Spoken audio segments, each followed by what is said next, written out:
Et puis d'ailleurs, il y a aussi un problème dans ces détournements de fonds-là. Parce que tout l'argent, en dehors de ce qui était prévu par le budget, la France a loué, dans le cas de la municipalisation au Congo, des fonds. Parce que je me rappelle bien, il y avait une partie de l'enveloppe exceptionnelle qui avait été envoyée par la France de 260 millions d'euros. Donc près de 169 milliards de francs CFA sur 5 ans, accordés par la France pour l'assainissement de la capitale Brazzaville. Et où est parti cet argent? Où est passée aussi la Cour des comptes en France, chargée de contrôler la régularité des comptes publics de l'État français et des structures bénéficiant d'une aide de l'État français? Pourtant, les textes de la Cour des comptes de France sont clairs. Il faudrait que les Congolais aussi, quand ceux qui font du bruit, ils arrivent à constituer un dossier comme ça pour dire, oui, écoutez, nous portons cette affaire au niveau de la Cour des comptes de France. Et comme ça, les dirigeants de l'époque qui ont versé anormalement des fonds pour aider cette dictature, à ce qu'ils soient entendus.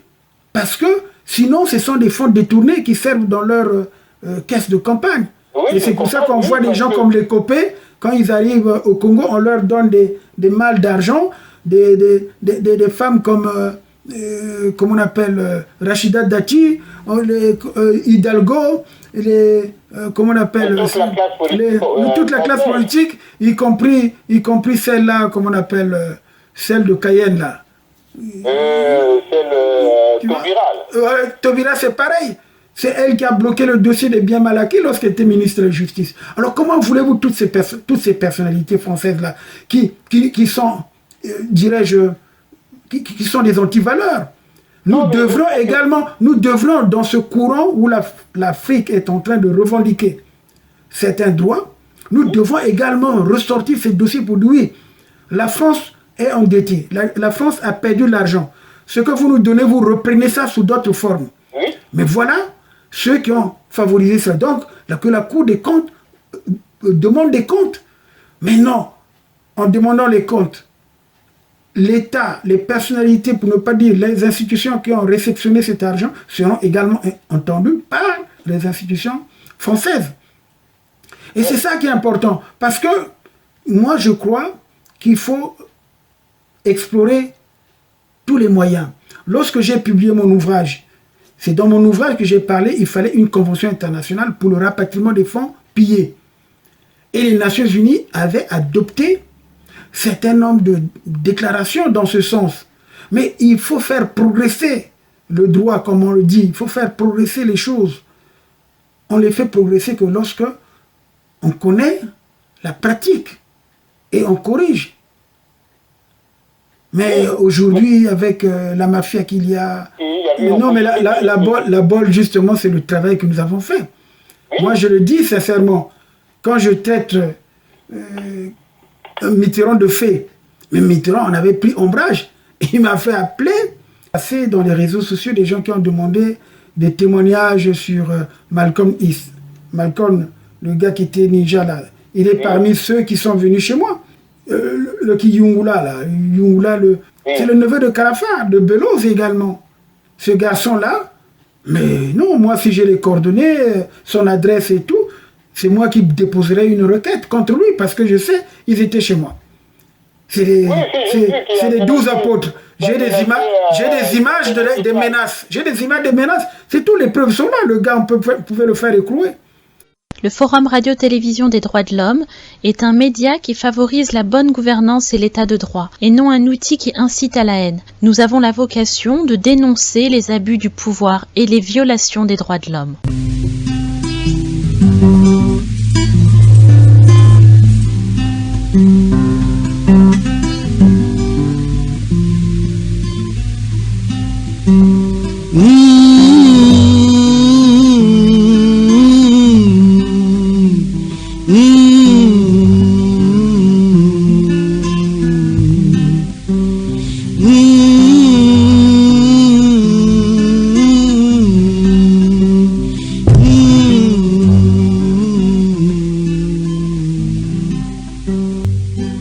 Tolingana tosalisa na malamu bongo tobongisa Congo.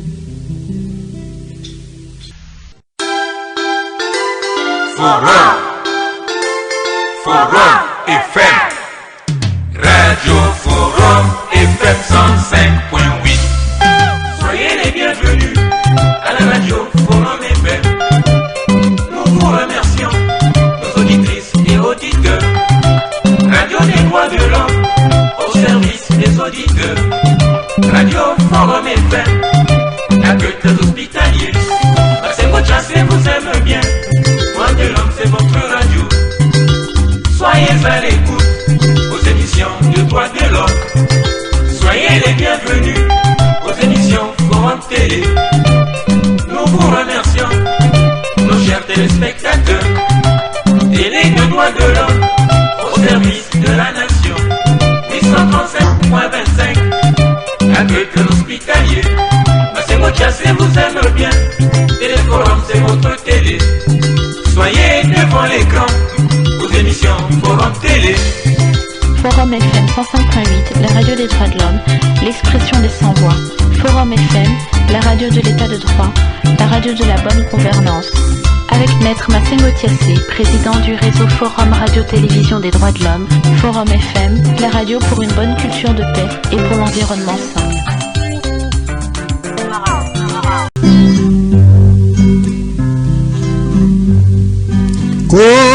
Congo ekolo na biso tobongisa yango Congo.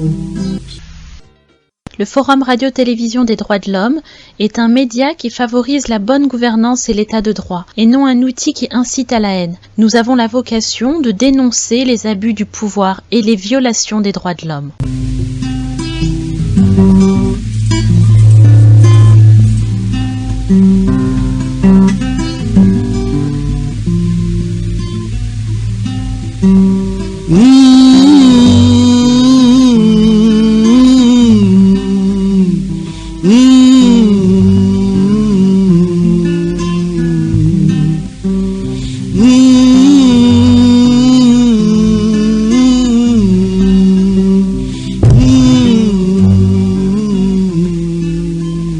Vous suivez actuellement le mot du président du réseau Forum Radio-Télévision des droits de l'homme, Maître Maurice Massengo. Bonjour et bonsoir.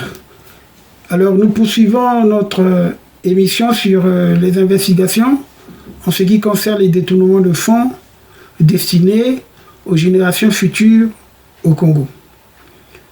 Alors après avoir parlé de Buya, Ondongo et Bata, aujourd'hui nous allons vous parler des trois grands détourneurs aussi. Il s'agit de Jean-Richard Bruno Itoa, Rodolphe Adada, Paul Obambi, et la prochaine émission, nous parlerons de Jidéo, sa famille, et je crois que nous allons terminer par Sassou lui-même, qui détient plus de 10 000 milliards de francs CFA à l'extérieur, qu'il a détourné. C'est pas moi qui le dis, mais en tout cas, ce sont les investigations de Panama Papers et Pandora Papers. Alors, Jean-Richard Bruno Itoa, c'est un ancien directeur de la FNPC, ancien ministre aussi de la recherche scientifique et du développement. Il est toujours ministre. Sa fortune s'élève à près de 20 milliards de francs CFA. Deux institutions financières du Panama abritent les fonds détournés par lui. Il s'agit de la Banco del Pacifico, SA, Panama, avec près de 30 milliards, 30 millions plutôt, d'euros. Alors, pour l'autre banque du Panama, c'est la Banquef SA, qui abrite près de 4 millions de dollars. Alors, voilà. Et ensuite, je vous ai parlé de Rodolphe Adada, Rodolphe Dada, l'actuel ambassadeur du Congo en France, il a été longtemps ancien ministre d'Affaires étrangères. Sa fortune s'élève à 403 milliards de francs CFA. Les Panama Papers mentionnent les institutions qui abritent ces fonds. Il s'agit pour les îles Caïmans, la banque Bank of Bermuda Limited. Il a 200 millions de dollars américains. Et il y a Fortis Bank Limited. Il a 300 millions de dollars américains. Au Belize, il a 300 millions de dollars dans la banque East Oxy Bank Limited. Et ensuite, et enfin d'ailleurs, il a planqué au KB Luxembourg une banquise qui est placée à Monaco, près de 5 millions d'euros. Voilà pour Rodolphe Dada.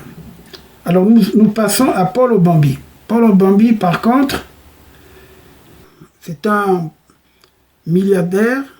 En 2018, il y avait la coordination du collectif Ça Suffit, qui avait publié un article sur le parcours sulfureux et ambigu de Paul Obambi. Moi, personnellement, je l'ai connu aussi pour avoir été d'abord à l'UGEC, ensuite à l'UGC, puis à la fin des années 70 comme chef de division, puis directeur de l'Office national des postes et directeur du marché à l'ONPT au Congo. Mais moi, je l'ai beaucoup plus connu lorsqu'il est arrivé en France. Il avait été envoyé à l'OGS, auprès de l'ambassade qui se trouve 57 rue Schaeffer, dans le 16e.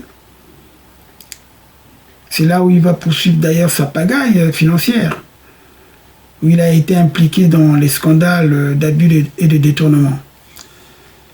Comme tout le monde le sait, l'OGS n'existe plus. L'OGS était l'Office de gestion des étudiants et stagiaires congolais. Mais Obambi, après avoir volé, va octroyer d'ailleurs des bourses en dehors des critères d'attribution. En réalité, il exécutait un programme clientéliste de discrimination ethnique planifié depuis Brazzaville. Il va se constituer ainsi un carnet d'adresses des Congolais qui lui permettra en 2011 de lancer le réseau international des Congolais de l'extérieur, ce qu'il a appelé le RIS. Paul Obambi va mettre sur pied une entreprise qu'on appelle Translo. Et d'ailleurs, cette entreprise s'est passée à Sapo Group. Il devient donc l'homme de la privatisation. En revenant donc à Brazzaville dans les années 80, dans un contexte d'ajustement structurel et de dette insoutenable, Paul Obambi va s'embrouiller avec son cousin Otombongo et quitte le GEPOM pour se mettre en son compte. Alors, comme le pouvoir de Sassou Nguesso pratique l'apartheid ethnique, Paul Obambi bénéficie des faux marchés et des fausses factures pour exister. Ce monsieur n'est pas un homme d'affaires, mais un démarcheur qui vit des commissions. Il s'entoure de ses propres frères pour organiser le pillage des finances de l'État à son profit et à celui de son véritable commanditaire, Denis Sassou Nguesso. Ayant donc fait l'acquisition de la Société des déménagements du Congo, Demeco, en 1990, il la revendra pour créer en 1992 la société Translo, première filiale de Sapro Group, spécialisée dans le transit des matériels pétroliers et de la gestion du parc à conteneurs à Pointe-Noire. Translo a en août 2008 participé activement à la prise de contrôle du port de Pointe-Noire par le groupe Bolloré. Ça, c'est très important. Quand s'amorce donc la privatisation en 1994, il rachète la savonnerie Savco. L'année suivante, il étend ses activités au BTP par la création de génie civil, travaux de bâtiments, GETRAB, qui s'est notamment chargé de la construction de la tour de l'Arc Assurance et Réassurance du Congo, en association avec une entreprise italienne.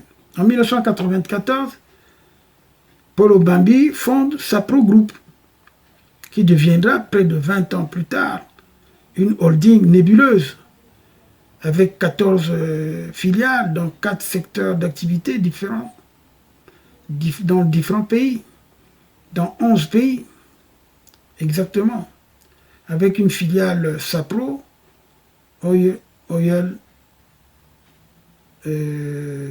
dans les paradis fiscaux, Panama Papers, donc, l'a évoqué, les îles Vierges britanniques et Chypre, notamment, il participe comme financier et logisticien à la guerre civile de 1997 au profit de Denis Sassou Nguesso.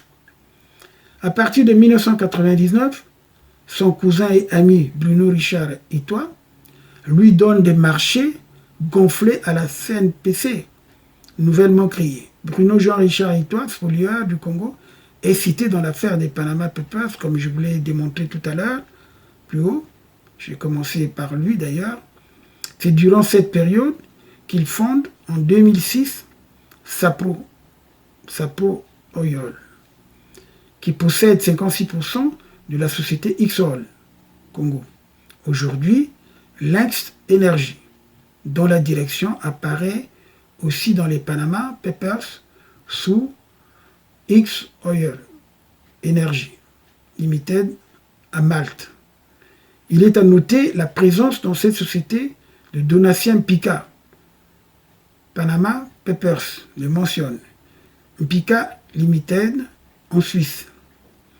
Conseiller technique et chargé de mission du ministre Charles Richard Monjo. Donc il est conseiller technique et chargé de mission du ministre Charles Richard Monjo.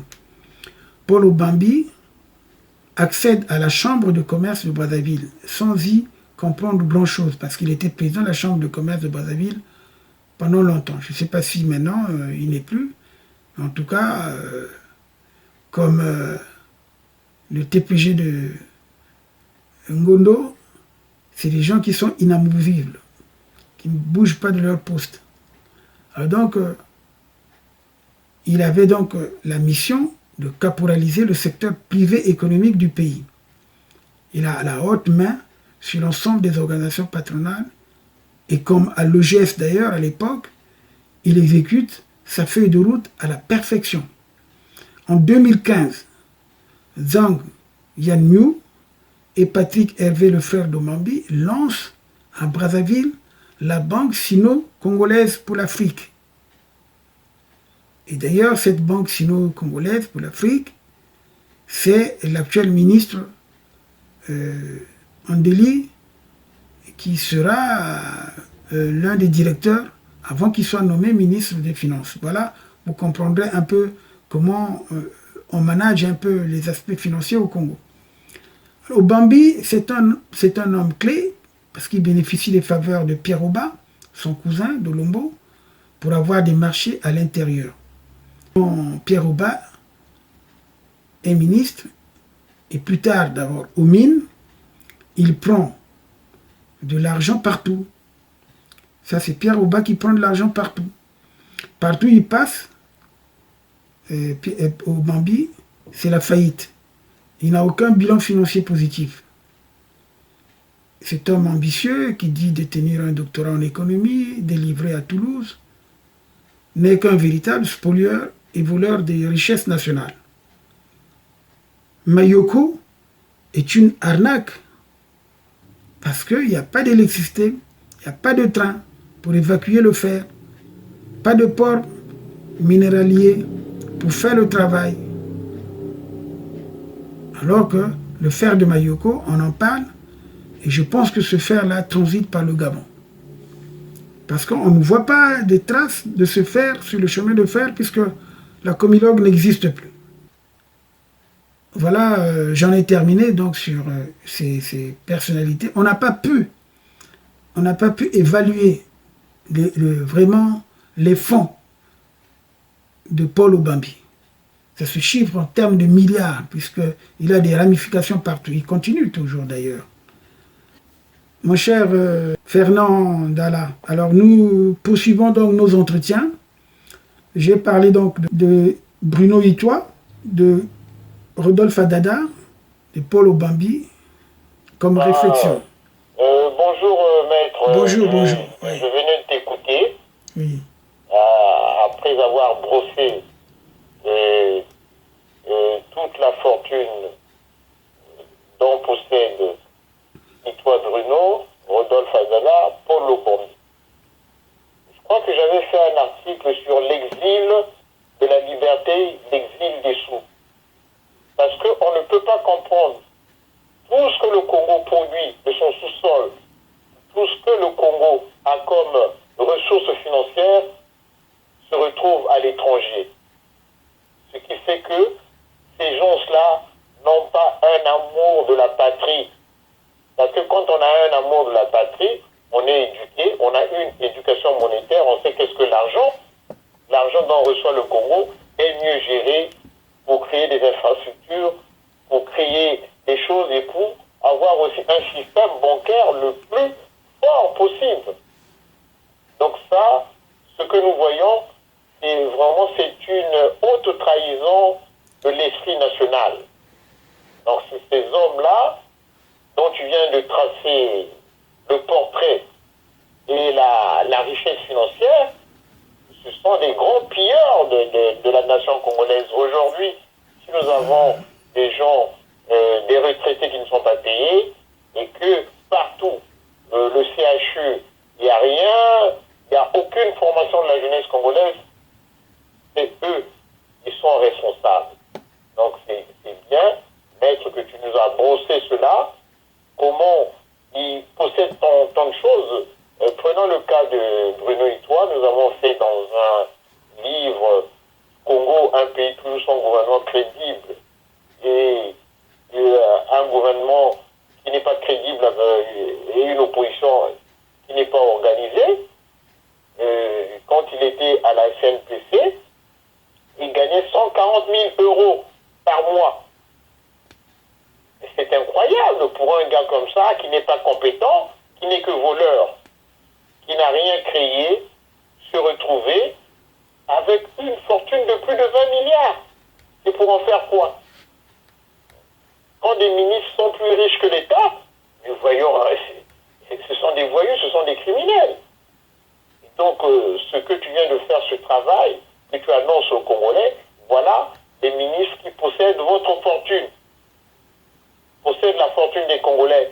Pendant ce temps que les Congolais meurent de faim, n'ont aucun avenir, n'ont rien, et des ministres comme ça renvoient des sous à l'extérieur.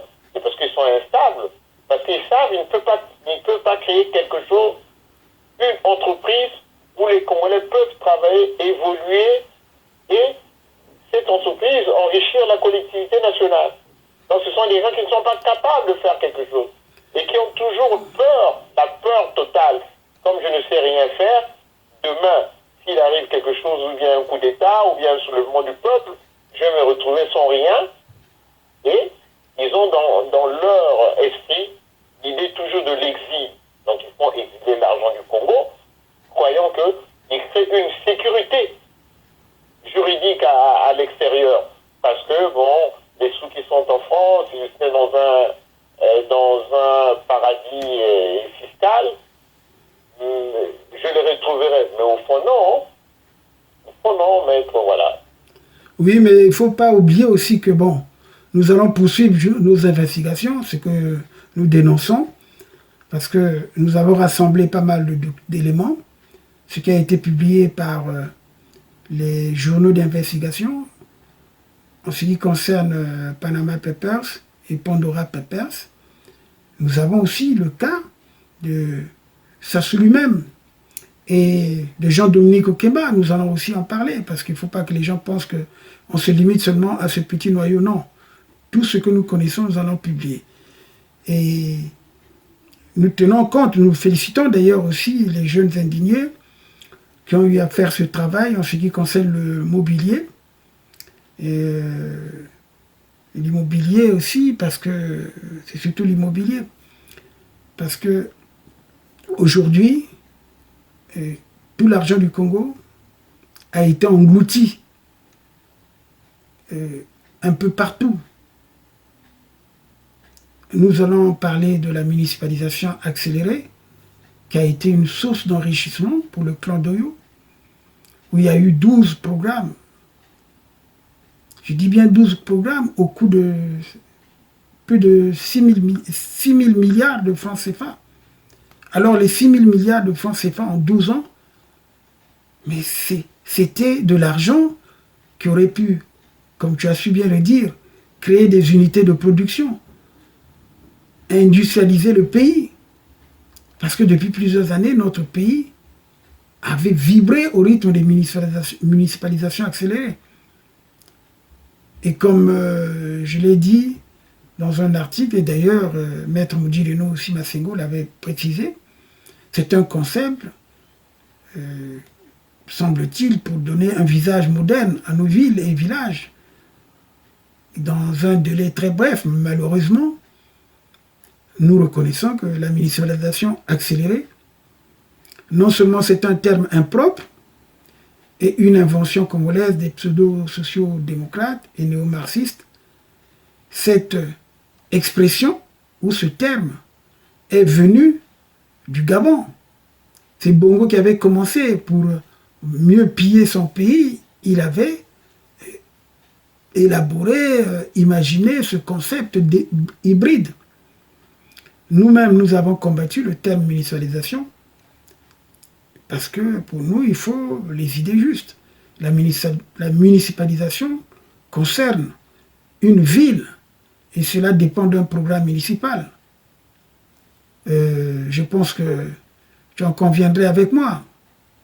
Oui, maître, tu viens de dire, tu viens de lancer quelque chose qui est très important, surtout pour notre pays, qui se trouve démuni, où il n'y a rien comme infrastructure.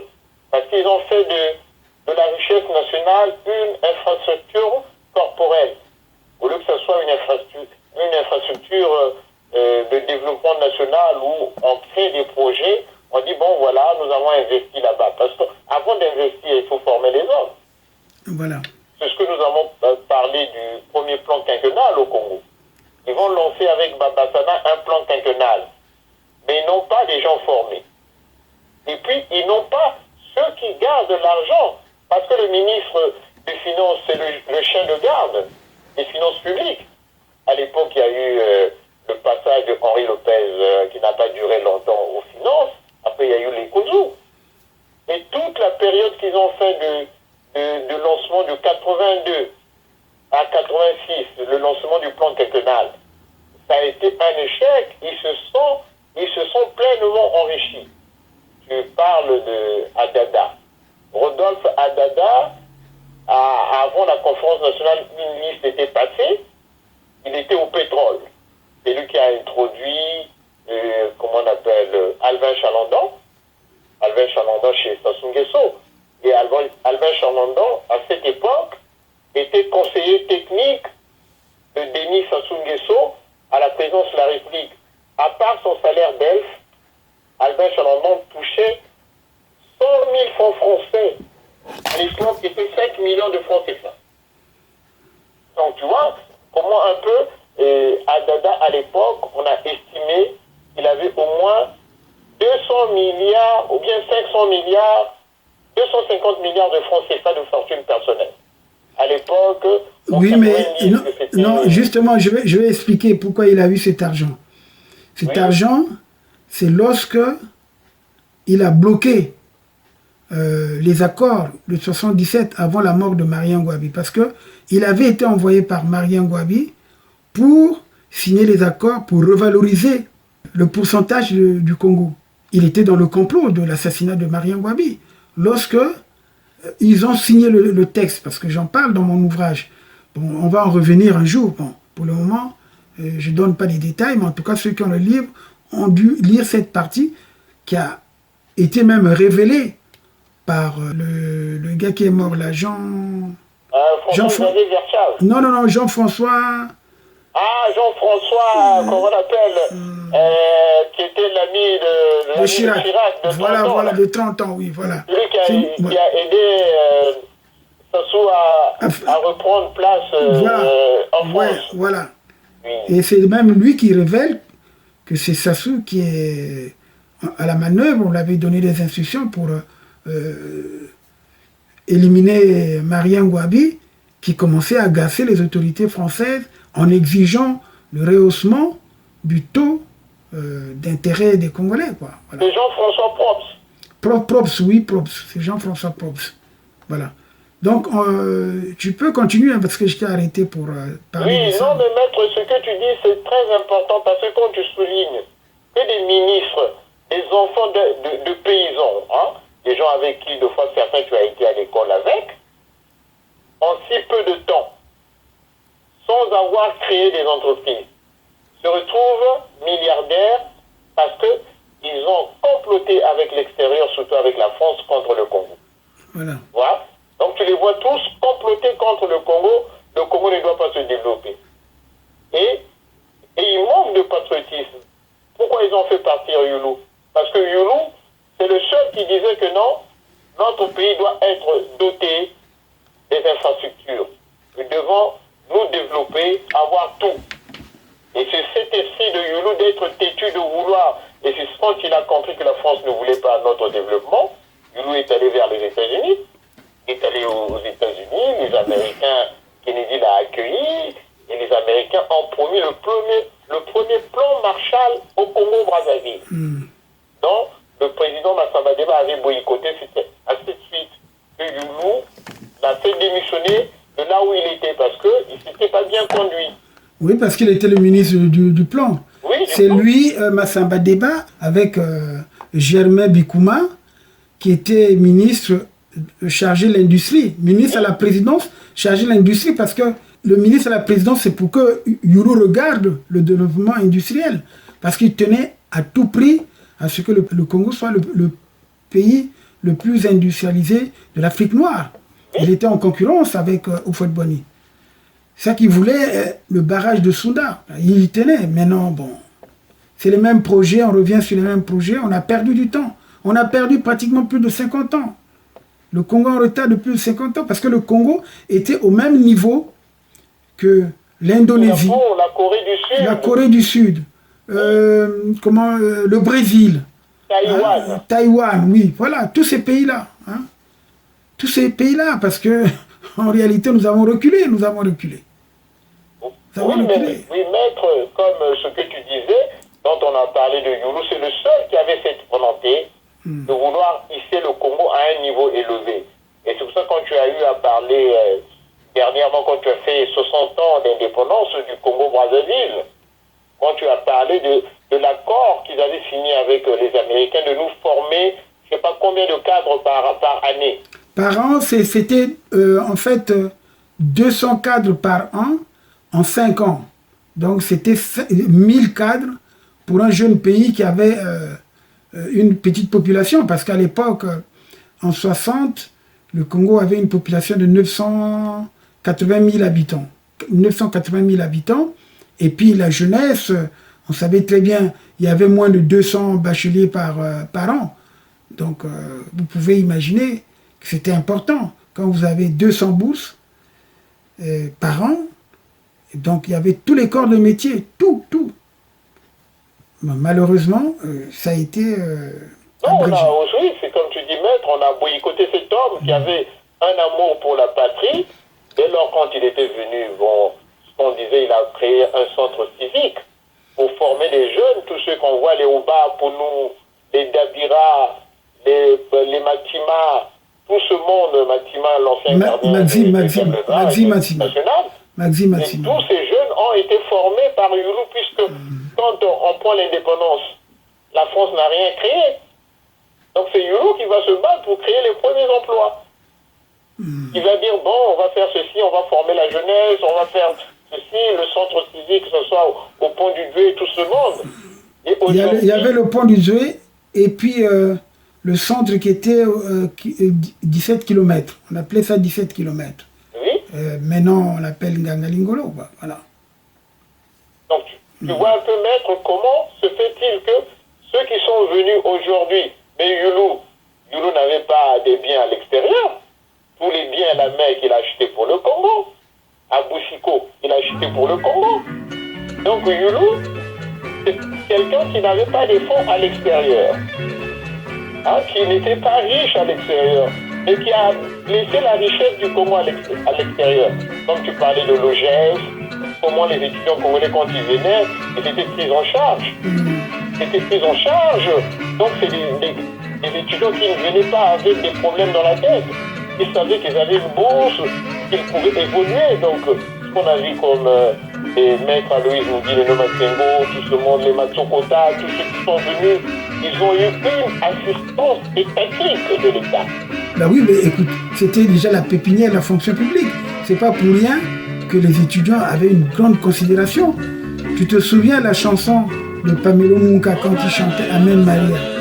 Obaranayo étudiant, tu vois, Obaranayo, tu vois, mes dessins, Obaranayo, tu vois, on a cité les métiers, mais y compris les étudiants qui n'étaient pas encore actifs au point de vue professionnel.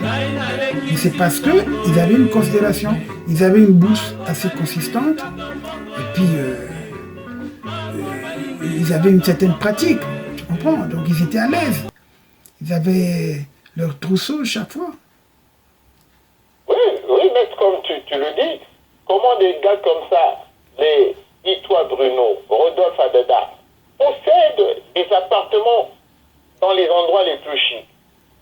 Et c'est des gens qui ne vivent pas dans ces appartements, ils vivent au Congo. Ils viennent que chaque, peut-être, une fois par mois en France. Mais quand ils viennent, mais ils payent des impôts locaux avec ces appartements. Bien sûr. Hein, des sommes, voilà, des impôts locaux, ils payent combien des impôts locaux? Des sommes assez importantes. Oui, dans les quartiers, quand nous parlons de la municipalisation accélérée, même Potopoto n'a pas un budget de 2 milliards, ni Bakongo. Si Potopoto avait un budget de 2 milliards, Mongali 2 milliards, Bakongo 2 milliards, Bakelekele 2 milliards, mais tu devais voir le foisonnement, comment ils devaient s'occuper de leur ville. Au lieu de voir que c'est Kiki qui vient acheter à Bakongo qui commence par le truchement d'un jeune du pauvre. Et oui, mais en fait... les parcelles des gens. Parce que les gens se sont appauvris. Parce que dans la commune n'a pas de budget pour aider ses habitants.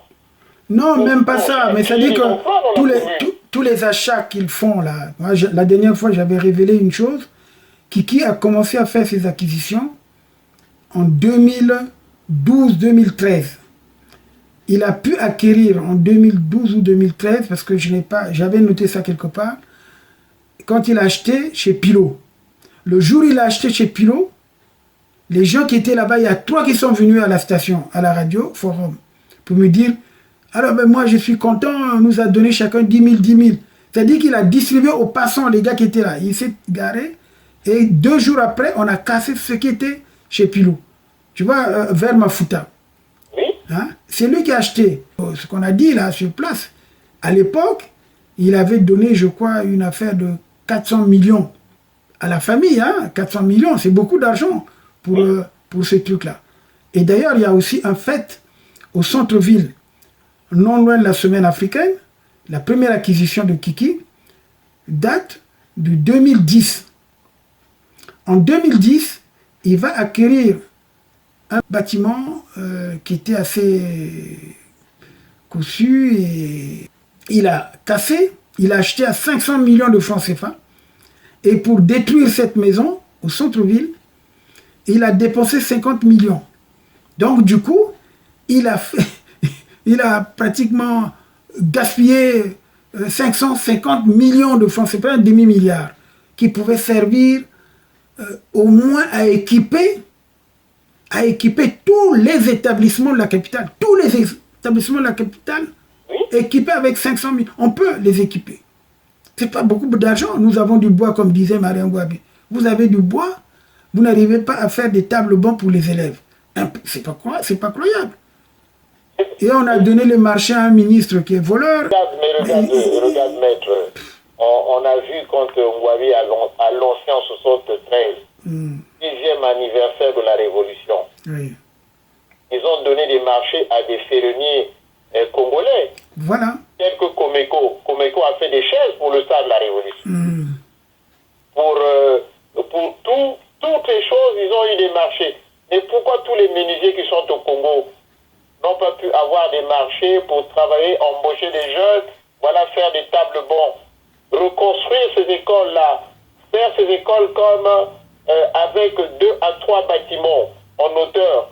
Voilà. Les élèves qui viennent à l'école, ils viennent du matin, ils repartent vers 16h. Qu'il y ait des cantines à l'intérieur, qu'il y ait des stades à l'intérieur comme ici, là. Organiser la beauté scolaire. Que les gens soient assis dans des bons vraiment de qualité. Ils sentent que l'architecture qui est dans ces écoles, c'est bien. Donc on ne peut pas comprendre qu'un gars comme ça, dont je viens d'apprendre, on a eu à apprendre qu'il a acheté l'école de la Poste. Oui, ça c'est clair, c'est connu. Mais tout ça, on va récupérer. Non, ne pensez pas que ça va rester comme ça. C'est pour ça que tout ce que nous faisons, ça restera comme document, pièce à conviction, parce que nous essayons de révéler ça à l'opinion publique pour que demain, qu'on ne refasse plus une conférence nationale pour raconter n'importe quoi et puis pour se positionner. Non, les dossiers sont là. On fait un recensement, on va faire un répertoire, on dit bon, tel responsable, ça appartient, on fait l'inventaire, ça appartient à qui? Bon, comment tu as fait pour avoir cet argent? C'est aussi simple, la démonstration peut être faite. Aujourd'hui, Fernand Dalla, c'était un fonctionnaire, il gagnait 2 millions. Bon, théoriquement, mais on va calculer. Tu as travaillé combien de temps, tu as gagné tant, quels sont tes avoirs? Et le reste, on récupère, c'est tout. Tu choisis ce que tu peux garder par rapport à ce que tu as. Le reste, on prend. Sinon, c'est la prison. Et quand tu vas être en prison, c'est pas 10 ans, moins 20 ans, non. Prison, 30 ans minimum. C'est-à-dire que tu vas périr dans la prison. C'est comme ça. Tu comprends? Parce qu'il faut que les gens, ils arrivent à voir ce truc-là. L'argent qui est déposé par-ci, par-là, on va récupérer. Ça, c'est simple. Les États qui détiennent cet argent, s'ils ne nous remettent pas, nous allons rompre les relations diplomatiques. C'est tout. C'est tout. On n'a plus besoin de vous pour que vous gardez notre argent. C'est tout. On va négocier. Sans compter le fait qu'il y a des intérêts. Sans compter qu'il y a des intérêts qu'ils vont garder. Nous disons, bon, gardez vos intérêts, mais nous prenons le principal. C'est tout. C'est tout. Mais maître, tu vois tous ceux qui ont planqué l'argent à l'étranger. Les Bokassa. Ils ont fini mal, ils ont très mal, oui. Il avait été escroqué par Bernard Tapie avec ses fameux châteaux. Tu prends Mobutu, tous les 15 milliards de dollars qu'il avait à l'étranger, c'est volatilisé. Et aujourd'hui, au Congo Kinshasa, il y a une misère incroyable. Tu prends Idi Amin Dada, tu prends Abacha, tu prends tout ce monde. Comment les Africains ne peuvent pas être patriotes, avoir l'amour pour leur pays, se dire, bon, nous avons de l'argent, nous devons former de l'Afrique, faire de l'Afrique une grande place financière où on sait utiliser l'argent, où il y a des banquiers, où nous avons des banques, où quand tu vas, tu as reçu ton salaire, tu as un bulletin de paye, quelqu'un va à la banque pour percevoir son argent. Il ne faut pas se dire non, on est en train de payer les gens, si tu ne vas pas aujourd'hui, il y a des bousculades, des fois peut-être qu'il y a des morts. Si tu ne reçois pas l'argent aujourd'hui, l'argent va se volatiliser. Non. Et une banque, quand tu as réussi, tu as travaillé, ton argent est à la banque et à la banque. Tu vas, tu dis, bon, je prendrai de l'argent peut-être dans 5 jours, j'irai retirer mon argent. Ce qui fait qu'ils n'ont pas créé un système bancaire de qualité. Quand Yulou, la première des choses, qu'est-ce qu'il a fait?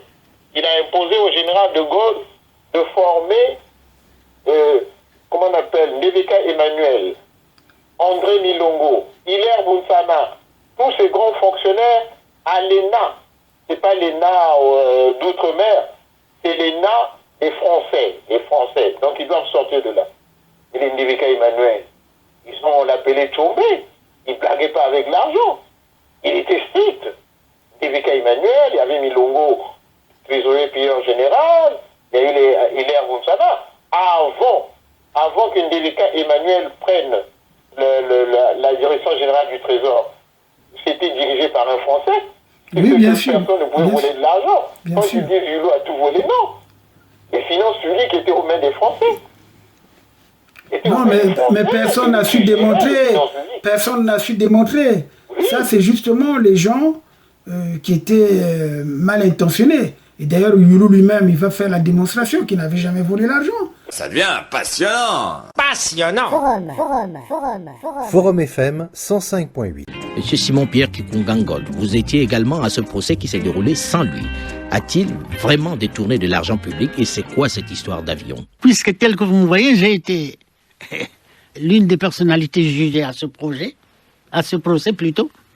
Et lorsque je passe devant la Cour révolutionnaire de justice, le président Yulu n'était pas encore appelé. Et je suis jugé, je rentre à Dolisie, il était encore lui, dans sa résidence, et lorsqu'on l'appelle, on l'accuse Yulu. Il est vrai, les détournements de fonds publics, je peux dire qu'il n'y avait pas de crédits détournés. Le président Yulu, pour la maison qu'il a achetée ici, il a eu de biens. Moi, je peux témoigner pour l'hôtel qu'il a construit à Brazzaville. Il a pris un crédit. Ce qu'il a acheté ici, il a eu l'argent de Tchombe. Lorsqu'on a fabriqué la nouvelle monnaie, chez Tchombe au Katanga, Tchombe a ramassé tous les vieux billets ou tous les fonds de la Banque du Congo belge. Il a donné ça à Yulu. Moi, en tant que ministre, on avait fait des échanges. En tant que ministre de l'économie, j'ai fait saisir cet argent. J'ai dit, Monsieur le Président, voilà ce qui se passe, voilà ce qui se passe. C'est là que j'ai su. Et l'abbé Yulu m'a avoué. Il était franc, l'abbé Yulu, avec moi. Il a dit, Monsieur le ministre, cet argent est à moi. Je vais demander qu'on le retire. Voilà dans quelles conditions. C'est Tchombe qui m'a donné. Et l'abbé Yulu, puisqu'il faut dire la vérité pour l'histoire, l'abbé Yulu a donné cet argent à Tchombe. Et Tchombe a dit à ses amis belges de donner la contrepartie en véritable monnaie belge. Et c'est avec cet argent que l'abbé a acheté ces deux maisons, ces deux propriétés de France. Vous m'entendez? Je le dis parce que ça a été en quelque sorte un procès. C'est des choses que je n'aurais pas dit. Je le lui ai dit. Et l'abbé Yulu, pour retirer le billet, moi j'ai envoyé un inspecteur de police à l'époque qui était chargé des enquêtes économiques. Et Baka, Jean-Michel, il vit encore. Je l'ai envoyé. Et il a appelé son directeur de police nationale qui s'appelait Ngoma et Jeune pour dire à Ibaka, voilà ce qui se passe. Mais Pourquoi volé. Jamais. Et puisque si Yulu avait volé de l'argent en partant à Kinshasa, il ne pouvait pas demander à Houphouët-Boigny de lui envoyer de l'argent parce qu'il n'avait rien. Il était démuni à Kinshasa. Il est parti avec sa robe. Maintenant, quand il demande à Houphouët-Boigny de lui envoyer de l'argent, Houphouët-Boigny dit, pour éviter des problèmes diplomatiques avec le Congo, comme ils ont lancé une révolution là-bas, je vais passer par Tombalbaye. Par Tombalbaye pour t'envoyer de l'argent. Et maintenant, Yulu va déléguer Bernard Kolela et Azoumé pour aller au Tchad prendre cet argent. Donc les deux, quand ils arrivent au Tchad, Tombalbaye leur remet 3 millions de francs CFA. C'est ça que Houphouët-Boigny a envoyé pour vous aller donner au président Yulu comme des émissaires. Et maintenant, eux, ils disent non, le président Yulu, peut-être, lui, il reçoit un peu une petite aide financière au Congo-Kinshasa. Mais l'aide financière du Congo-Kinshasa ne valait pas beaucoup. Ouais. Donc, ils ont retranché 2 500 000 francs CFA. Ils sont allés remettre 500 000. au président Yulu 500 000. Maintenant, Tombalbaye appelle, il dit, bon, tes émissaires, ils t'ont donné combien? Ils ont donné 500 000, quoi? Il faut me les renvoyer ici, là, au Congo, au Tchad, à Fort-Lamy. Et maintenant, Kolela, informé par quelques gars qui étaient autour de Yulu, où il y a eu une fuite, disent si tu repars là-bas, fais tes attention, Tombalbaye risque de vous tuer. Mais non, quand ils repartent là-bas, Kolela informé, ils arrivent là-bas, il dit à Azoumé aujourd'hui, moi je ne dors pas à l'hôtel, j'ai des problèmes familiaux là dans la cité, je ne reviens que demain. Voilà. Et Kolela a pris la fuite. Il est passé par le Centrafrique pour repartir au Congo-Kinshasa. Azoumé, la nuit, il a été soit empoisonné par les services spéciaux de Tombalba. Il est mort là-bas. Oui, il est mort dans un hôtel. Maintenant, quand Kolela, Youlou lui pose la question, mais ce n'est pas comme ça que vous êtes des serviteurs. Hein? On vous a donné l'argent. C'était pour moi et vous venez, oh non, voilà, mais toi, tu étais président de la République, un peu, on te donne de l'aide au Congo Kinshasa, nous on n'a rien. Oui, mais vous n'avez rien, ce n'est pas comme ça que ça se passe. Et maintenant, il nous dit non. Mais ce n'est pas comme ça. C'est là où il va donner un coup de poing à Youlou va tomber. Et c'est là où Youlou va prendre sa soutane, il va maudire Kolela, il dit que je meurs le soir ou la nuit, tu ne commanderas jamais ce pays. Et ce pays ne verra jamais ton nom à la présidence de la République. Et donc, Kolela va rentrer en conflit avec Youlou jusqu'à son départ de Madrid, pour l'Espagne. Kolela n'a jamais été en sainteté avec le président Youlou. Le président Youlou l'avait maudit. Il a dit que toi, avec ta progéniture, vous allez porter ce lourd fardeau. Donc, tu vois un peu. Donc voilà. Donc le président Youlou avait, comment on appelle, une gestion financière stricte.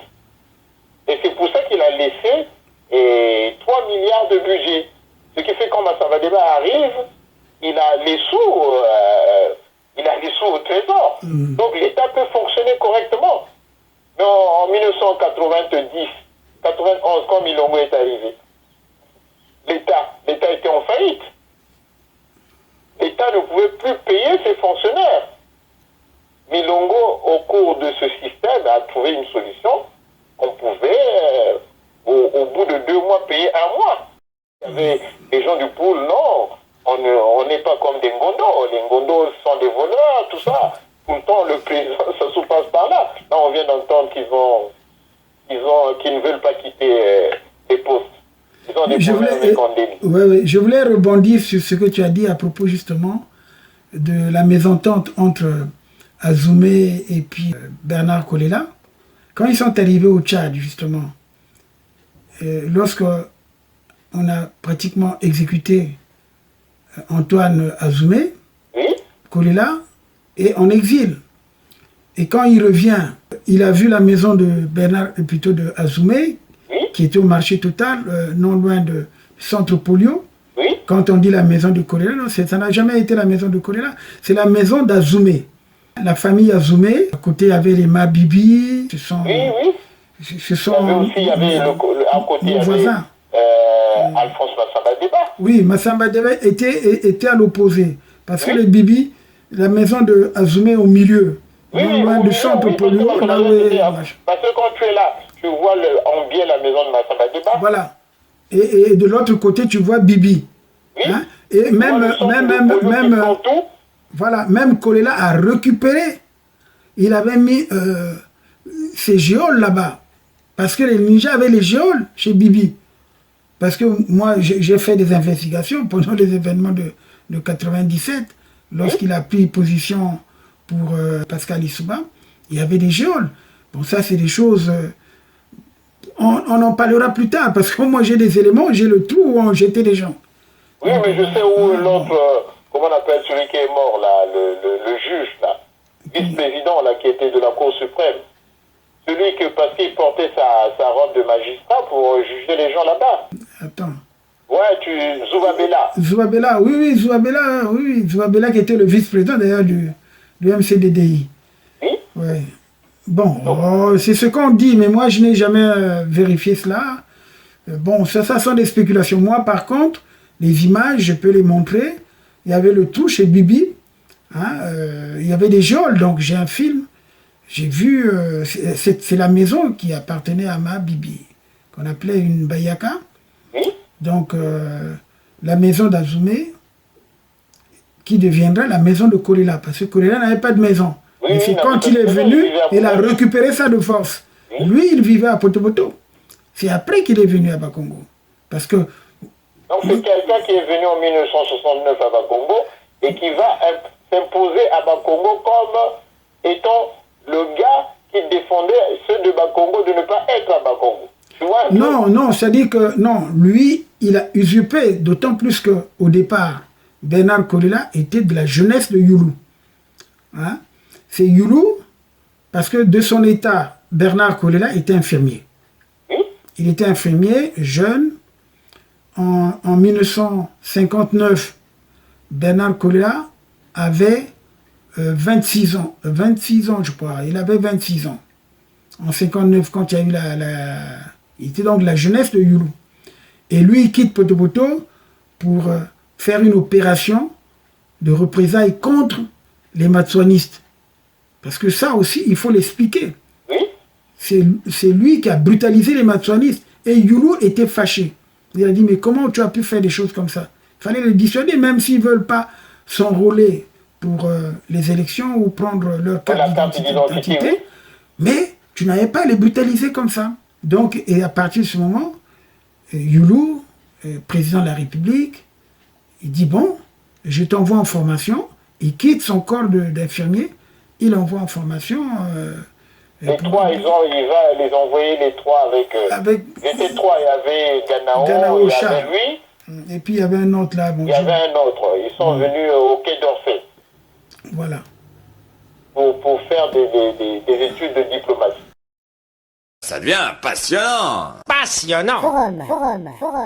Forum FM 105. Non, maître, on parle comment des gens comme ça, des gens comme Rodolphe Adada, aujourd'hui qui, dont sa femme est devenu milliardaire, et le frère, parce que en 90, le beau-frère d'Adada avait escroqué Adada de plusieurs milliards.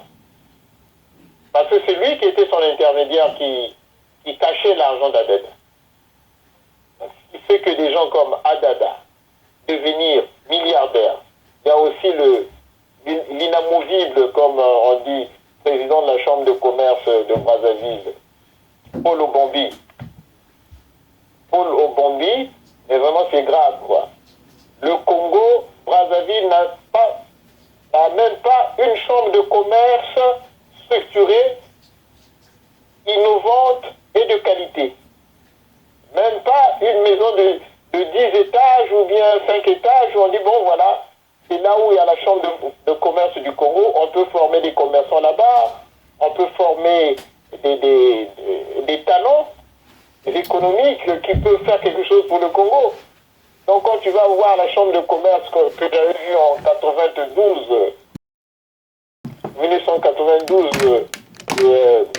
quand Ikondi était ministre des petites et moyennes entreprises, mais tu pouvais suffoquer dans la salle de réunion.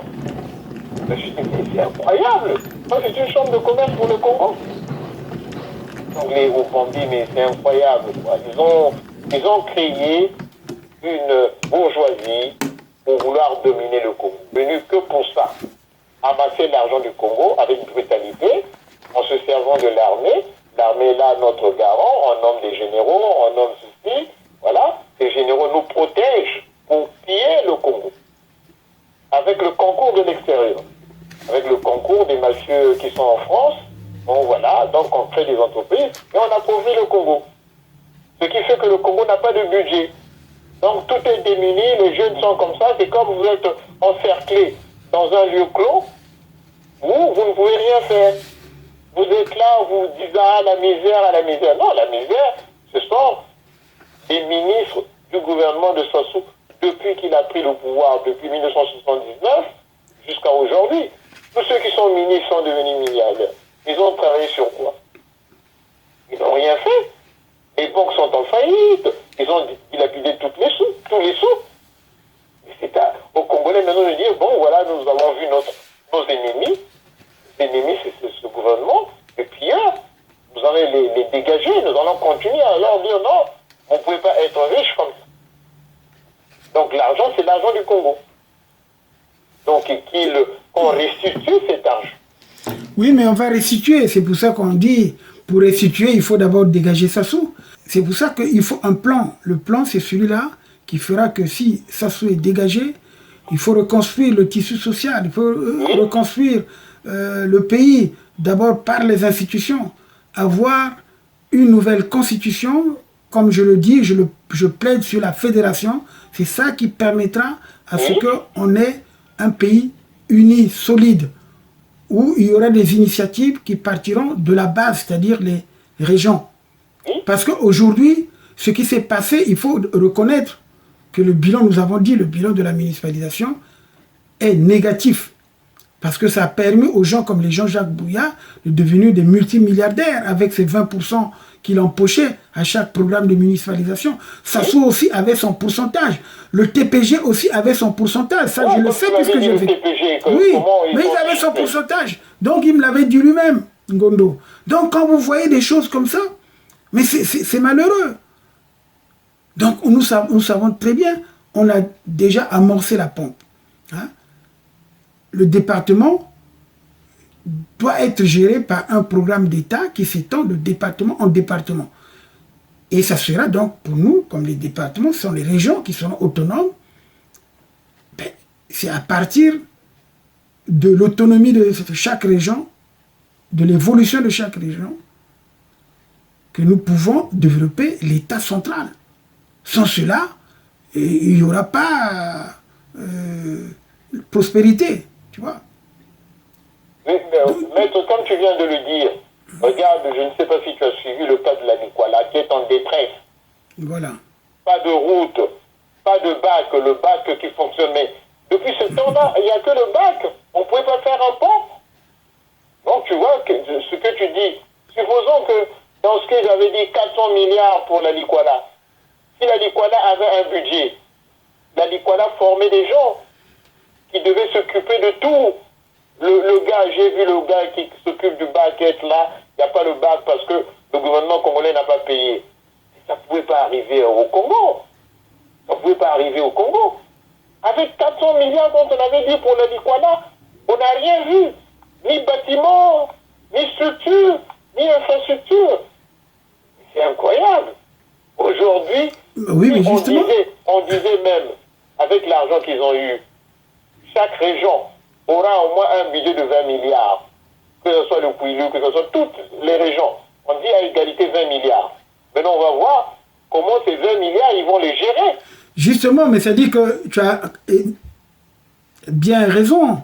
Parce qu'aujourd'hui, ce que tu dis, il faut se poser la question, quelle était la part de la population congolaise dans ces plus de 5 000 milliards de francs CFA pour ces 12 campagnes de municipalisation de nos régions, de nos 10 régions et de la double municipalisation de Brazzaville. Parce que Brazzaville, il y a eu la municipalisation 2 fois. Bon. Et je pense que on a dépassé l'argent. D'ailleurs, quand je dis 5 000 milliards, parce qu'il faut tenir compte de Brazzaville, ça fait plus de 6 000 milliards, parce que Brazzaville, la ville de Brazzaville, seule, la première municipalisation, ça a coûté 1200 milliards. Oh là là. Ah oui, c'était 1200 milliards, la première municipalisation de Brazzaville. Donc, on n'a rien, et après, ils ont ajouté. Donc, quelle est la part des routes? Quelle est la part des écoles? Quelle est la part des collèges, des lycées, des dispensaires, des hôpitaux, des projets agricoles? Il y a eu des palais dans toutes les régions, mais il n'y a pas eu des hôpitaux fiables, des projets agricoles fiables. Il n'y a pas eu des lycées, de nouveaux lycées, des collèges, des écoles dignes de ce nom. Cela ne servait strictement à rien, sinon à renforcer l'idée que le Congo, d'ailleurs, c'est un pays autoritaire, où le monarque avait ses châteaux pour faire ses instructions en créant des palais. Parce que les palais, c'est quoi? Il y a eu, bon, on dit accélération, il y a eu une accélération, c'est plutôt celle des surfacturations, oui. effarante et du clientélisme.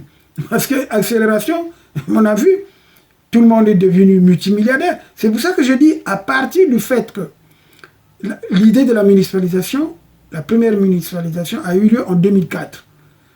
Sachant que c'est 2004, nous allons calculer ceux qui se sont enrichis à partir de 2004. Et l'enrichissement s'est renforcé lorsqu'il y a eu remise de la dette, c'est-à-dire à partir de 2009. Où Dominique Strauss-Kahn les a aidés. Voilà. À partir de 2009, il y a eu exagération. Et c'est là où on a commencé à voir des maisons pilulées, des camions changer de... Non, c'est pas possible.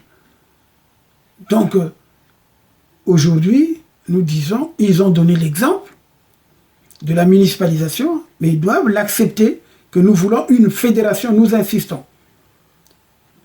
Une région, on me dira aussi, oui, voilà, tu es tribaliste. Non, mais le pôle, c'est ma région. Le pôle a été détruit complètement. Pour la première fois d'ailleurs, en 1998, jusqu'en 2002. Et ensuite, en 2016, 2017, ça a été encore le chaos. Donc, il y a eu des violations massives des droits de l'homme. Parce que les droits de l'homme, il y a non seulement les droits civils et politiques, puisque après tout, les gens étaient privés de liberté, de leurs droits civiques et même politiques. Et il y a eu privation des droits économiques et socioculturels. Donc, avec les 520 milliards qui étaient alloués au département du Pôle en 2012, bon, mais ils auraient pu, ne fût-ce que prévoir un programme de réparation. Et c'est pour cela que lors de la dernière émission, lorsque nous avons parlé du chemin de fer qui n'est pas entretenu, mais ça devait rentrer dans ce programme. Le tronçon qui relève du Pôle, on aurait pu réhabiliter toutes les gares, le chemin de fer. On n'allait pas arriver à un chaos comme ça. Mais même que je peux t'ajouter dans ce que tu as dit, que les infrastructures scolaires n'ont pas été réalisées. Oui. Tu vois, j'ai vu une émission sur le collège Auguste Vitundou. Oui. Vers Pissa là-bas. Voilà, oui, c'est ça. L'état déplorable, hein. Mais c'est incroyable. Alors que c'était un bijou à l'époque. Oui, vraiment, nous avons de l'espace. Construisons autrement les bâtiments. On impose des architectes. Nous avons des jeunes architectes qui sont talentueux. Hein. Même ici, j'ai vu des Congolais qui exposent sur Facebook, qui sont sortis architectes. Donc on peut dire, voilà, les écoles seront à 3 niveaux. Pour que oui, bien sûr. Non, même ça dit non. Il faut l'après-midi. Ça dit que il faut. Le matin, nous avons de l'espace. Mettez à 3 niveaux. Hein. Oui, c'est-à-dire qu'il faut faire ceci. Les cantines. Voilà. Donc ça c'est la première des choses, comme tu as dit qu'il n'y a pas de facile. Il y a eu aussi le cas qu'il faut souligner de Bopaka Peinture. Bopaka a apporté une critique. Vraiment, ça a été ça. Cette critique a été vraiment... je crois qu'il faut... C'est son testament. En vidéo. Quand il a dit, oh, mais les petits qui viennent là, en si peu de temps deviennent milliardaires. Mais il n'y a rien. Du fait qu'il a porté cette critique, hein, même pas un mois, on a vu qu'il est mort empoisonné. On fait les économies. Voilà. Bon, il a parlé un peu des voyages, bravo. Il a parlé des cabinets, bravo. Mais nous continuons à dire que c'est un gouvernement pléthorique. Budgétivore. Voilà, c'est un gouvernement qui va chier. Ça ne sert absolument à rien. Vous imaginez à peine, j'ai vu à la télévision le président du Sénat qui reçoit le collectif des institutions qu'on a créées, donc les conseils consultatifs. Les conseils consultatifs. Oui. Mais j'ai rigolé. Ils cherchent l'argent. Si déjà que les institutions du conseil consultatif, qui sont des institutions institutionnelles, vont maintenant voir encore une autre institution de la République pour solliciter de l'aide ou la compréhension devant les intérêts d'argent. Je dis, mais le pays est à terre. Le pays est à terre.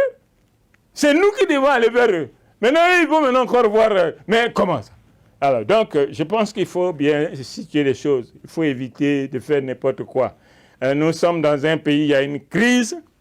Nous devons être responsables. Il y a eu beaucoup de contrôles dans ce pays. Je n'ai jamais eu les résultats. On a parlé avant, non, la présidence en a eu à détecter le faux. Bon, les fonctionnaires ont détecté le faux. Les étudiants, on a détecté le faux. Les opérateurs économiques, on a détecté.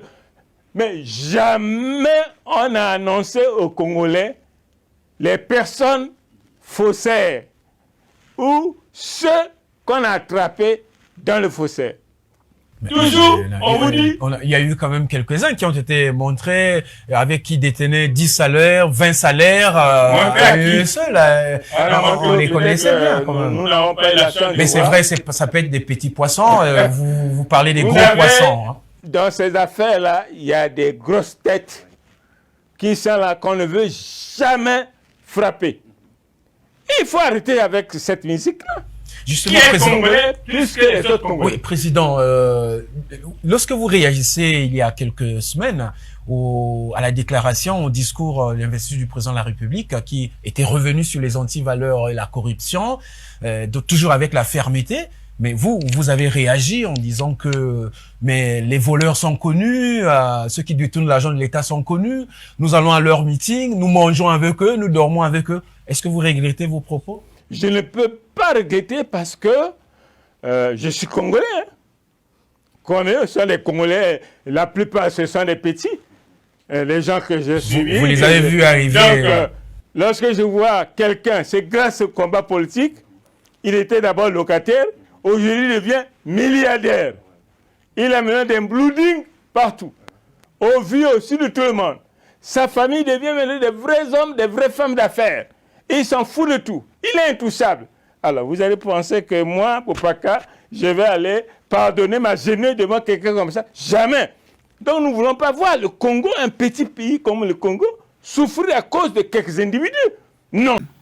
Tu vois, il a dit la vérité, il a dit que ce pouvoir-là, c'est nul.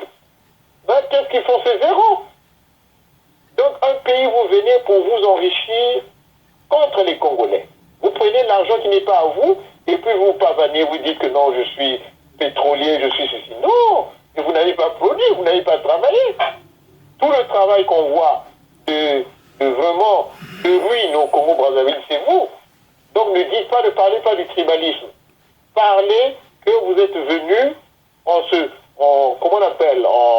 utilisant le fusil, l'armée, pour détruire tout le Congo. Parce que vous savez que je ne serai pas interpellé. Voilà ce qui se passe dans les autres pays. Voilà le redressement dans les autres pays. Au Burkina, en Guinée, au Mali, les gens disent non. On ne veut plus voir des fils comme le fils d'Ibeka. Chez nous aussi, on a un fils d'Ibeka qui est Christelle. Il n'a rien fait dans la vie. On le voit seulement dans des vidéos danser.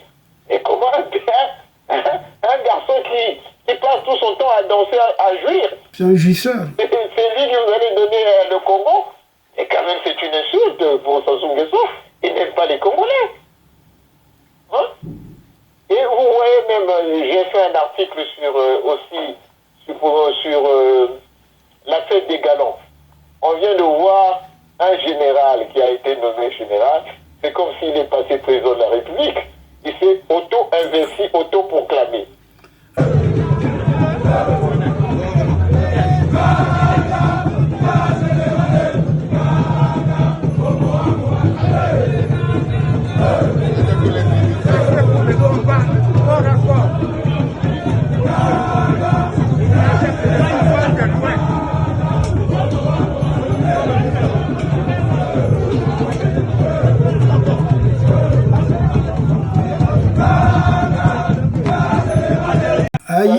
Il s'agit de Boa, Serge Boa. Ah oui, mais ce qu'on a mis, il a fait des bouteilles à son effigie. Serge Boa, en 97-98, il était lieutenant. Il était lieutenant. Voilà. Voilà. Je t'explique. C'est comme d'ailleurs, c'est comme Jean-Dominique Okemba. Il était capitaine et après, je ne sais même pas s'il est resté 1 ou 2 ans au grade de commandant. Direct, on l'a sauté, il passait lieutenant-colonel. Le lieutenant-colonel, ils sont passés par le grade de colonel direct amiral. C'est comme ça, justement. On fallait rattraper tout, quoi. Non, mais c'est-à-dire que, bon, quelqu'un qui n'a même pas fait l'école de guerre, vous les voyez comme ça, il n'y a aucune formation. En 80, comment on appelle, en 71 dans l'armée. Non, pas 71, je crois que pas 71. En 71, non. Pourquoi? Non, il est rentré en 71 parce que je sais avec qui il a été. Tu vois? Bon, 71, donc, oui, parce que quand il avait manqué son bac, plutôt son BMG, je crois. Oui, en 71, il est rentré. Il était quand il a manqué son BMG, on l'a mis dans on la... les a envoyés en Chine, tu vois, la première... Quand il fallait créer une unité de la marine, on les a envoyés tous en Chine. Et donc voilà, des gens comme ça, tu vois, comme a dit Bopaka, on ne sait pas comment ces gens-là sont montés, sont devenus milliardaires. Bruno Itoa, milliardaire, Rodolphe Adada, milliardaire, il n'a pas travaillé, partout il passe, c'est l'échec. Il a été aux affaires étrangères, échec. Il a été au pétrole, il s'est enrichi. La première fois au pétrole, les 1500 milliards. Donc ils ont laissé, au bout de 10 ans, 1500 milliards de francs CFA de dette que la conférence nationale avait condamné.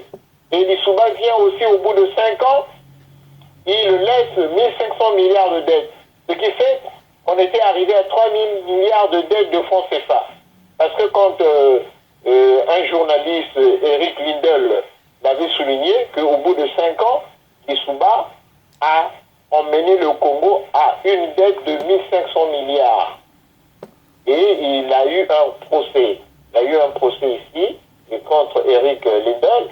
Et donc Eric Lindell est sorti vainqueur de ce procès. Oui. Il dit voilà, je chiffre comment ils ont volé l'argent.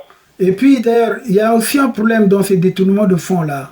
Parce que tout l'argent, en dehors de ce qui était prévu par le budget, la France a loué, dans le cas de la municipalisation au Congo, des fonds. Parce que je me rappelle bien, il y avait une partie de l'enveloppe exceptionnelle qui avait été envoyée par la France de 260 millions d'euros. Donc près de 169 milliards de francs CFA sur 5 ans, accordés par la France pour l'assainissement de la capitale Brazzaville. Et où est parti cet argent? Où est passée aussi la Cour des comptes en France, chargée de contrôler la régularité des comptes publics de l'État français et des structures bénéficiant d'une aide de l'État français? Pourtant, les textes de la Cour des comptes de France sont clairs. Il faudrait que les Congolais aussi, quand ceux qui font du bruit, ils arrivent à constituer un dossier comme ça pour dire, oui, écoutez, nous portons cette affaire au niveau de la Cour des comptes de France.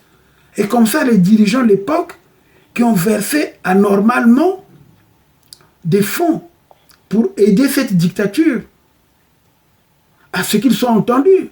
Parce que sinon, ce sont des fonds détournés qui servent dans leur caisse de campagne. Oui, et c'est pour ça qu'on voit des gens comme les Copé, quand ils arrivent au Congo, on leur donne des malles d'argent, des femmes comme, on appelle, Rachida Dati, Hidalgo, comment on appelle, toute la classe politique, y compris celle-là, comment on appelle, celle de Cayenne, là. Hein? Taubira, c'est pareil. C'est elle qui a bloqué le dossier des biens mal acquis lorsqu'elle était ministre de la Justice. Alors comment voulez-vous toutes ces personnalités françaises-là qui sont, dirais-je, qui sont des antivaleurs? Nous devrons, dans ce courant où l'Afrique est en train de revendiquer certains droits, nous devons également ressortir ces dossiers pour dire oui, la France est endettée, la France a perdu de l'argent. Ce que vous nous donnez, vous reprenez ça sous d'autres formes. Oui. Mais voilà ceux qui ont favorisé ça. Donc, que la Cour des comptes demande des comptes. Mais non, en demandant les comptes, l'État, les personnalités, pour ne pas dire les institutions qui ont réceptionné cet argent, seront également entendues par les institutions françaises. Et c'est ça qui est important. Parce que moi, je crois qu'il faut explorer tous les moyens. Lorsque j'ai publié mon ouvrage, c'est dans mon ouvrage que j'ai parlé, il fallait une convention internationale pour le rapatriement des fonds pillés. Et les Nations Unies avaient adopté un certain nombre de déclarations dans ce sens. Mais il faut faire progresser le droit, comme on le dit. Il faut faire progresser les choses. On les fait progresser que lorsque on connaît la pratique et on corrige. Mais aujourd'hui, avec la mafia qu'il y a, les connivences qu'il y a au niveau de la maçonnerie, je suivais une vidéo où une femme parlait de Le Drian. Mais ça c'était connu de tout le monde. Moi, depuis longtemps, je n'ai jamais eu de considération pour Le Drian, depuis qu'il était ministre de la Défense. Non, mais c'est parce qu'on ne peut pas débattre, on ne peut pas, il fuit, on ne peut pas débattre. Il pense, le ministre malien, ce qu'il a dit là, c'est important. D'ailleurs, je ferai passer ça. C'est important ce qu'il a dit, pour lui rappeler que nous ne sommes plus des enfants. Nous avons grandi, 60 ans après, nous avons grandi, nous sommes des adultes. Maître, ce que tu viens de dire, je vais te compléter, parce que en 1986, quand Chirac est passé Premier ministre, sous la cohabitation, il y avait un budget, le budget français, de je ne sais pas combien de milliards, il fallait financer la corniche de Brazzaville. Oui. Et dans ce financement de la corniche de Brazzaville, qui devait depuis lors commencer et passer par aller jusque là où on dit où ça devait arriver. Jusqu'au pont du Duy. Jusqu'au pont du Duy. C'est ça, ceux qui avaient bloqué ça. Oui. Il a bloqué, c'est arrivé jusqu'à l'état-major. Parce que ça ne pouvait pas passer derrière son palais. Tu vois? Et donc il a bloqué. Et à ce moment-là, c'est Jean-Jules Okabando qui était maire de Brazzaville. Jean-Jules Okabando, ce jour-là, il y avait aussi, je crois qu'une fête du 14 juillet à l'ambassade de France. Jean-Jules Okabando avait donné à cette époque 30 millions de francs CFA de cadeaux à Jacques Chirac. Tu vois? 30 millions de francs CFA qui faisaient à l'époque 600 000 francs français. Donc il avait donné les cadeaux. Mais quand ils ont fui le pouvoir en 91, 90, parce qu'il avait dit que je vais défendre le PCT jusqu'au dernier souffle. Et quand on a fait la manifestation ici le 4 mai 1990, quand nous avons demandé le multipartisme, et lui il a fait une déclaration, c'était le vendredi, donc lui, le samedi, le PCT s'est réuni pour répondre à l'opposition, à Maître Aloïse Moudili-Novasingo qui avait fait une manifestation à Paris. Il avait dit que je défendrais le PCT jusqu'au dernier souffle. Voilà. Mais après, il a fui. Quand il a fui, il est venu ici à Blois. À Blois, il avait tout perdu, il était devenu malheureux. Et tout ce qu'ils font là, le spectacle d'appauvissement de l'Afrique, les Bruno Itoa, les Rodolphe Adada, les Paul Obombi, les Dominique Okeba, les Sassou, ce sont les ennemis de l'Afrique. Alors que la nouvelle génération en Afrique, maintenant, pose le problème de l'argent de l'Afrique qui soit cet argent qu'on doit servir au développement de l'Afrique. On ne doit plus voir dans la Méditerranée des jeunes qui viennent, qui meurent. Il faut créer des infrastructures. Il faut que l'Afrique se développe avec cet argent. On a besoin de cet argent. On n'a pas besoin des gens qui prennent leur argent et qui l'envoient ici. Donc ça, c'est fini. Nous ne devons plus accepter cela, ces voleurs-là qui sont soutenus par l'Occident. Maintenant, nous voulons des Africains autonomes, patriotes, qui aiment leur pays, qui font tout pour leur pays. Si tu ne sais pas travailler, mais ne cherche pas à être un ministre, ne cherche pas à être jeune, il faut éduquer. Donc il faut refaire des écoles en Afrique comme l'ENA qui forment les cadres qui vont gérer l'avenir de l'Afrique. Comme tu as dit avec le fédéralisme, nous allons faire sortir des gens qui savent gérer. C'est ça. Qui est une construction, une architecture, comme tu as dit, les routes. Il n'y a pas de route dans le Poul. Il n'y a pas de tracteurs qui peuvent passer pour faire. Regarde ce qu'on voit dans la Likwala. Dans la Likwala, c'est dramatique. Le gouvernement reste là, il n'y a pas un plan parce que c'est pas la cuvette, c'est pas à Oyo. Si c'était à Oyo, vite, on devait faire les travaux. Mais comme c'est dans la Likwala, on ne fait rien pour la Likwala. Donc ça, c'est une discrimination territoriale. Ah, Zambie.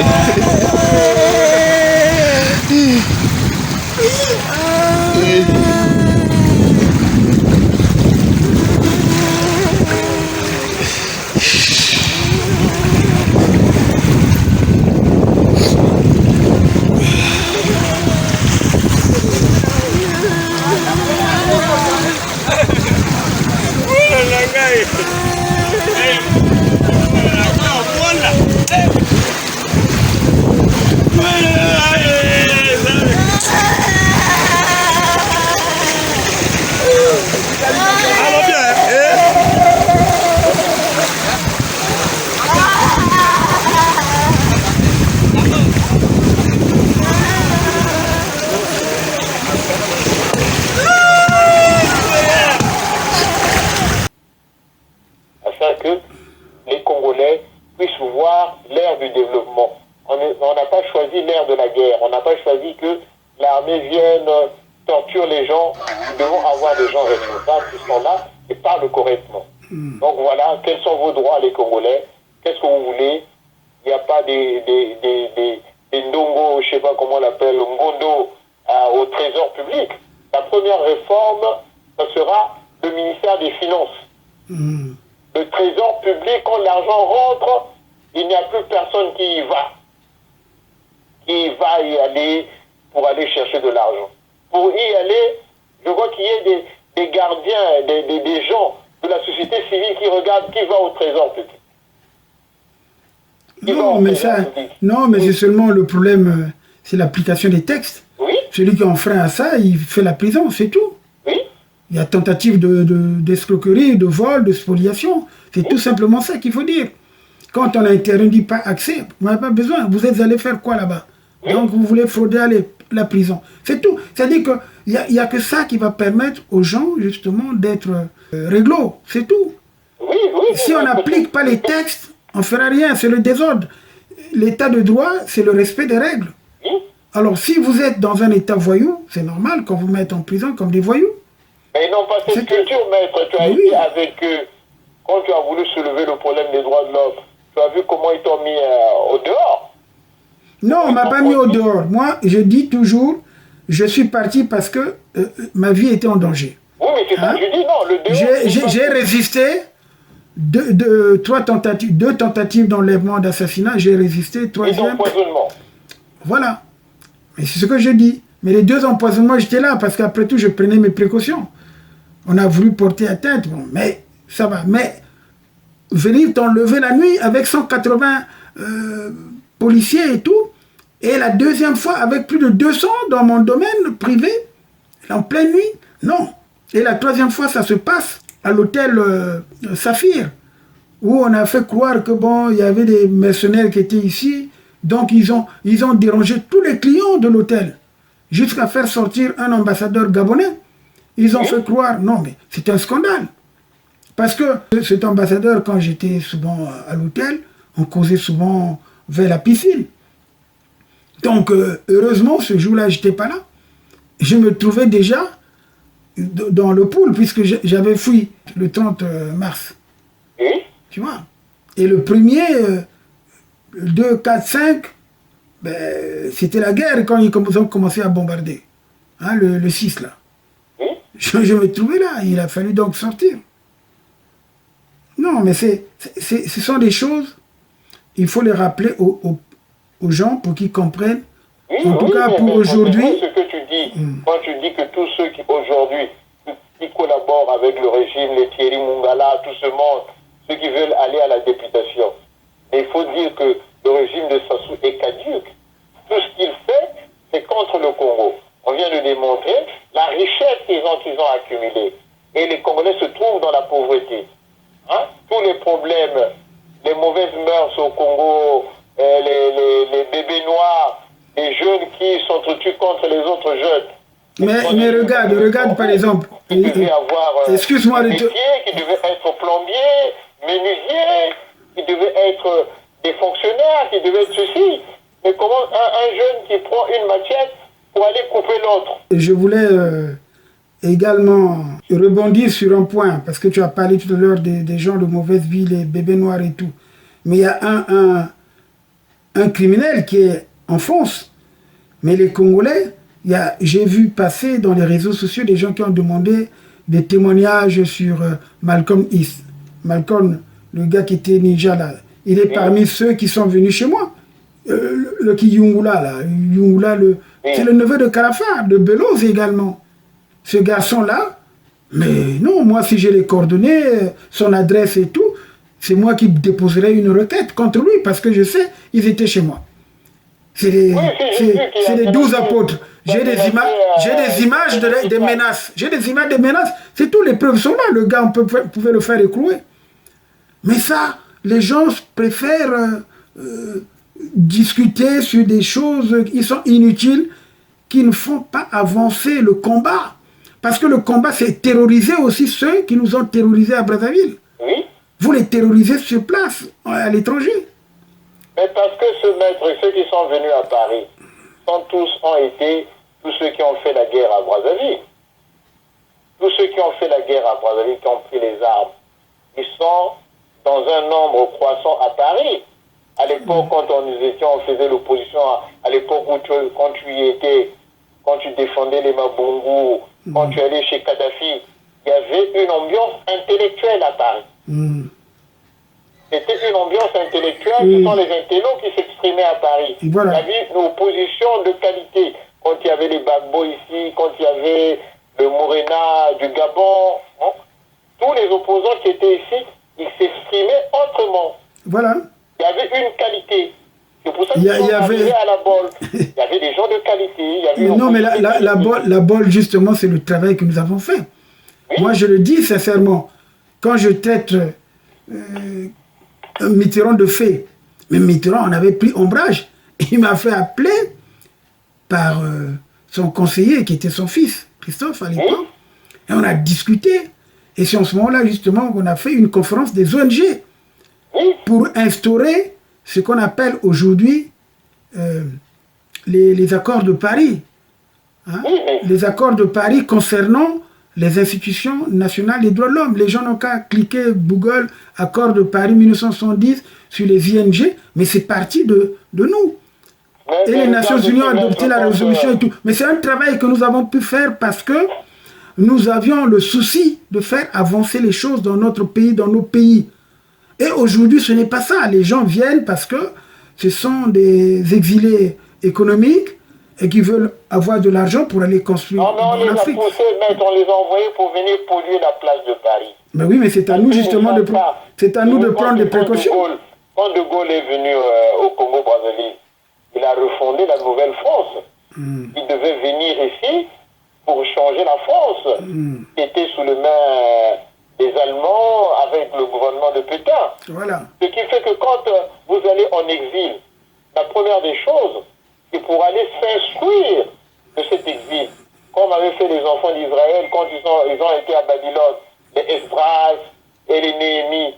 Ils se sont recensés, bon, nous, les enfants d'Israël, voilà, nous devons repartir chez nous, comme ça, dans telle qualité. Parce que si tu viens en France, tu ne t'instruis pas. Pourquoi ce pays est devenu comme ça? Pourquoi il y a eu le siècle des Lumières en France? Maintenant, vous venez créer le siècle des ténèbres en France. Mais c'est pas ça. À l'époque, 89, 90, c'était le débat.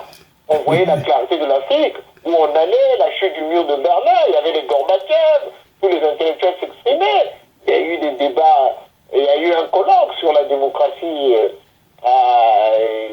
en 90 à la Sorbonne, où il y a eu des grands intellectuels, Václav Havel était venu. C'est là où justement je les ai côtoyés. J'avais remis mon bouquin à Sakharov d'ailleurs, quand le bouquin venait de sortir en 88, en décembre 88. Et Mitterrand a accordé beaucoup d'importance malgré ses erreurs, mais il a fait quand même progresser la question des droits de l'homme avec Pérez de Cuéllar. Parce que souvent les gens oublient cela. Lorsque les gens me disent, oui, mais tu t'es attaqué à Kofi Annan, mais Kofi Annan, en matière de droits de l'homme, non, il n'a rien fait. Parce que d'ailleurs, même la guerre, le cas du Rwanda, c'est lui qui était secrétaire général adjoint, chargé justement de la prévention des crimes de génocide. Et le génocide a eu lieu.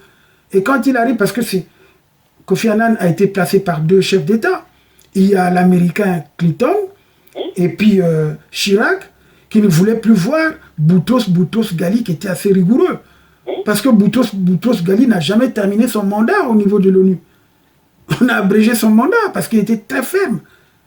C'est lui qui a failli vraiment pousser les questions des droits de l'homme au sommet. Mais quand Kofi Annan arrive, c'est lui qui va finalement, jeune secrétaire général des Nations Unies, qui va présider à la conférence plénipotentiaire sur le statut de Rome, c'est-à-dire ce qu'on appelle aujourd'hui le statut instituant la Cour pénale internationale. Mais en tout cas, moi je n'ai jamais considéré, dans ce sens que quand j'ai vu, ça régressait.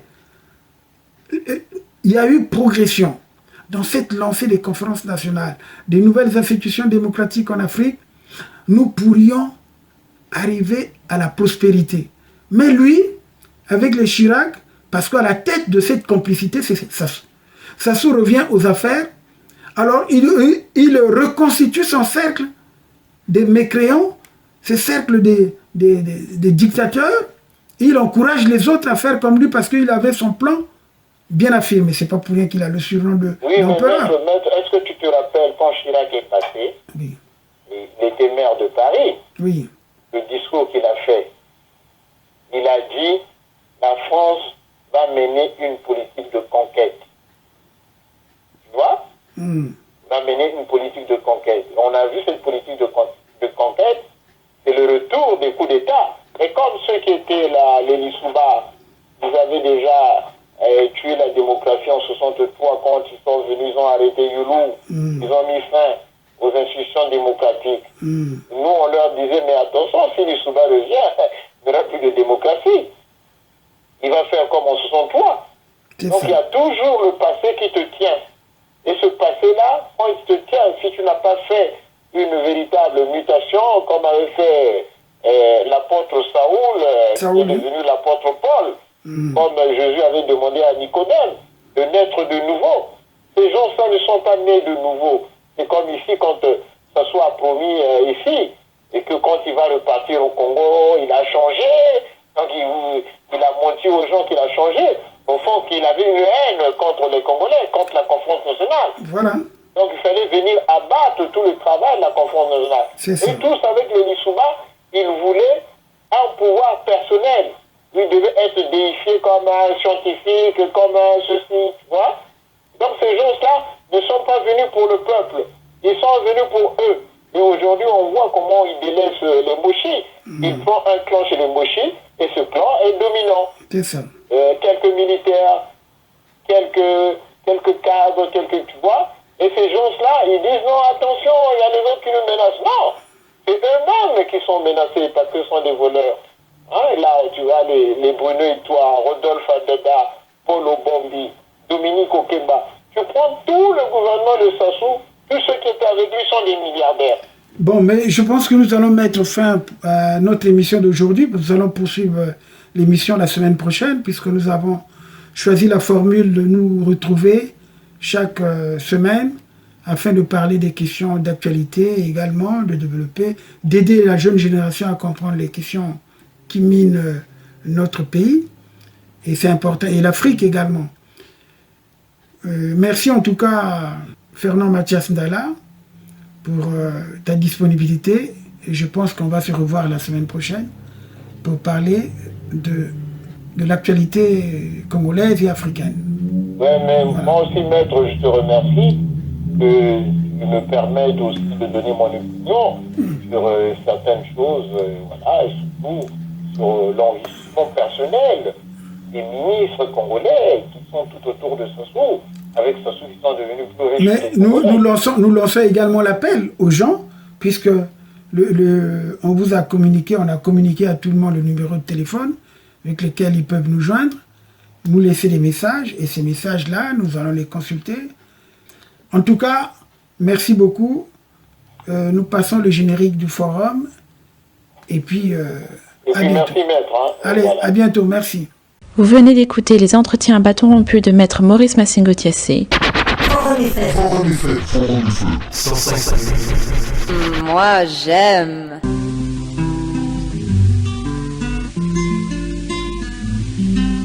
Pasizonta mazatuka bangaka bafuirilizo. Pasizonta mazatuka batata bafuirilizo. Pasizonta mazatuka na beto bala tujiza bwana. Pasizonta mazatuka na beto bala tujiza bwana. Etale mabouye moyo tateka timatia. Bon, moi c'est Jacques Lubelo, artiste comme vous savez.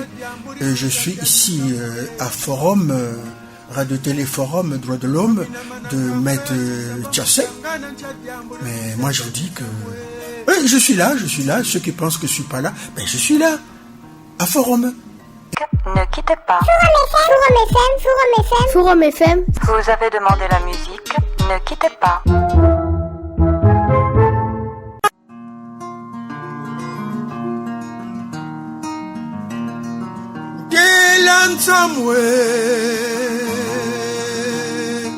Mpwanani Gadantela Nsamwe Mpwanani Bakalaria mabapinda mana Yanete Mwana mama yitikara pepa na tata ngora kilari mbongera mwana keri cha mwana ni kwa ibunga yacho chandaba kuburika yenga ange mama ndona mambwide imene kubakuyura kara kwakwe ilembo sisana unatadie mambo mpolo.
Le 15 août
ya Congo, mibali ya Congo, bilenge, bana